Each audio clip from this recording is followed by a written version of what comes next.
Hello दोस्तों, MK Singh lectures में आपका स्वागत है। आज हम लोग पढ़ने वाले हैं प्रकाश संश्लेषण क्या है। इंग्लिश में से फोटोसिंथेसिस कहते हैं। तो आइए समझते हैं प्रकाश संश्लेषण क्या है। देखिए, इस पृथ्वी पर जितने भी हरे पेड़ पौधे हैं उनकी पत्तियों में क्लोरोफिल होता है, ठीक है। और क्लोरोफिल जो उनकी पत्तियों में होता है, उनके अंदर यह शक्ति होता है ना कि सूर्य के प्रकाश को अवशोषित कर लेते हैं और उसके बाद से वायुमंडल से कार्बन डाइऑक्साइड ग्रहण करते हैं। तथा चूँकि पेड़ पौधों की जड़ें जो है पृथ्वी के नीचे रहता है और उनकी जड़ जो है पृथ्वी के नीचे स्थित जल को अवशोषित कर लेता है और पत्तियों तक पहुंचाता है। इस संपूर्ण प्रक्रिया में पेड़ पौधे अपना भोजन तैयार करते हैं। इसी प्रक्रिया को हम लोग प्रकाश संश्लेषण कहते हैं।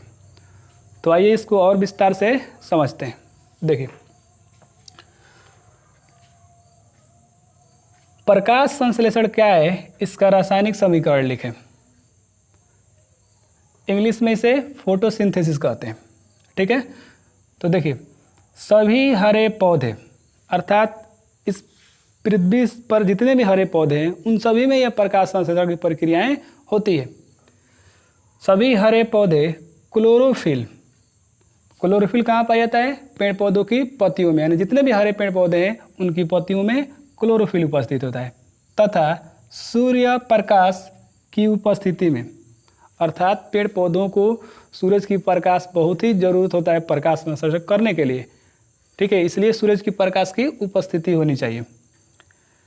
वायुमंडल से CO2 ग्रहण करके, वायुमंडल से क्या ग्रहण करते हैं? CO2 अर्थात कार्बन डाइऑक्साइड ग्रहण करते हैं। CO2 ग्रहण करके कार्बोहाइड्रेट का निर्माण करते हैं, अर्थात भोजन के रूप में क्या बनाते हैं? कार्बोहाइड्रेट, ठीक है। इसी प्रक्रिया को प्रकाश संश्लेषण कहते हैं, ठीक है। तो पूरा परिभाषा अब ध्यान से देखें। सभी हरे पौधे क्लोरोफिल तथा सूर्य प्रकाश की उपस्थिति में वायुमंडल से CO2 ग्रहण करके कार्बोहाइड्रेट का निर्माण करते हैं। इसी प्रक्रिया को प्रकाश संश्लेषण कहते हैं। अर्थात आप सिंपल भाषा में समझिएगा कि प्रकाश संश्लेषण के लिए पौधे सूर्य के प्रकाश को अवशोषित करते हैं और सूर्य के प्रकाश को अवशोषित करने की शक्ति सिर्फ क्लोरोफिल में होता है और पेड़ पौधों के जो जड़ होता है उससे जल अवशोषित कर लेते हैं और बाहरी वायुमंडल से कार्बन डाइऑक्साइड ग्रहण कर लेते हैं। इस पूरी प्रक्रिया के बाद पत्तियों में कार्बोहाइड्रेट का निर्माण होता है, अर्थात अपना भोजन तैयार करते हैं, ठीक है। इस संपूर्ण प्रक्रिया को हम लोग प्रकाश संश्लेषण कहते हैं, ठीक है। तो अब एक और बात है, क्योंकि आप लोग जानते हैं कि सूर्य के प्रकाश में 7 रंग होते हैं, ठीक है। 7 रंग में क्या सातों के सातों रंग प्रकाश संश्लेषण की क्रिया में भाग लेते हैं? तो दोस्तों ऐसा बात नहीं है। 7 रंगों में से 3 रंग बहुत ही जरूरी होते हैं जो कि क्या करते हैं? प्रकाश संश्लेषण की प्रक्रिया में उनकी भागीदारी होती है। जैसे आप देखिए, यहाँ पे लिखा गया है कि प्रकाश संश्लेषण के लिए 3 रंग लाल, नीला और बैगनी की आवश्यकता होती है। अर्थात इन तीनों को छोड़ करके कोई भी ऐसा रंग नहीं है जो प्रकाश संश्लेषण की प्रक्रिया को कर सके, ठीक है। और एक और बात देखिए, लोग कुछ ऐसे भी पौधे हैं, जैसे मान लीजिए लोग सजावटी के लिए घर के अंदर लगाते हैं, तो फिर उनमें कैसे प्रकाश संश्लेषण की प्रक्रिया होती है? तो देखिए, जो भी पौधे घर में गमलों में लगाए जाते हैं, कमरे में लगाए जाते हैं, उनमें प्रकाश संश्लेषण की प्रक्रिया कैसे होती है, आइए समझते हैं। देखिए, जब गमलों को घर के अंदर रखा जाता है तो बल्ब जलता है। उस बल्ब की रोशनी से थोड़ा सा वहाँ भी प्रकाश को ग्रहण करके वे पेड़ पौधे अपना काम चला लेते हैं, अर्थात उनमें से थोड़ी सी प्रकाश की प्रक्रिया होती है प्रकाश संश्लेषण की, जिससे अपना भोजन तैयार करते हैं, ठीक है। लेकिन अब ऐसा नहीं है कि हम बाहरी पेड़ पौधे, जैसे मान लीजिए कि आम है, गमले में लगाएंगे तो क्या उनमें अच्छे से प्रकाश संश्लेषण की प्रक्रिया हो पाएगी? तो ऐसा संभव नहीं है, ठीक है। अब देखिए, प्रकाश संश्लेषण का समीकरण भी एग्जाम में पूछता है। ठीक है, देखिए क्या होता है। कार्बन डाइऑक्साइड के 6 अणु की अभिक्रिया जल के 12 अणु से जब होता है, किसकी उपस्थिति में? सूर्य के प्रकाश की उपस्थिति में, तो इस दौरान कार्बोहाइड्रेट का निर्माण होता है।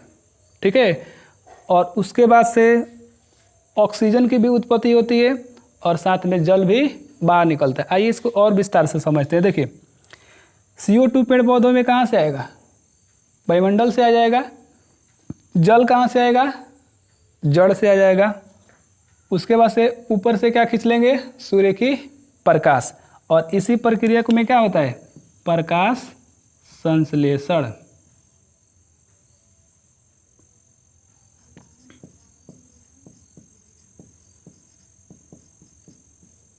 प्रकाश संश्लेषण होता है, तो उनकी पत्तियों में कार्बोहाइड्रेट भोजन के रूप में तैयार होता है, जिनसे पौधे अपना भोजन ग्रहण करते हैं। और उसी दौरान ऑक्सीजन भी छोड़ते हैं। पत्तियों में जो रंध्र पाए जाते हैं, छोटे छोटे छिद्र जो पाए जाते हैं, उनसे ऑक्सीजन भी बाहर निकलता है, जिससे हम लोग क्या करते हैं? अपने सांस के रूप में ऑक्सीजन को ग्रहण करते हैं। और उस प्रक्रिया में पत्तियों से क्या निकलता है? जल भी निकलता है। अब यह कैसे हम जानेंगे कि जल निकलता है पेड़ पौधे की पत्तियाँ से? तो उसके लिए आपको एक साधारण सा बात बताते हैं। आसपास के जितने भी पौधे हैं, आप उन पौधों की पत्तियों को एक पॉलीथीन का जो बैग होता है उससे आप बांध दीजिए।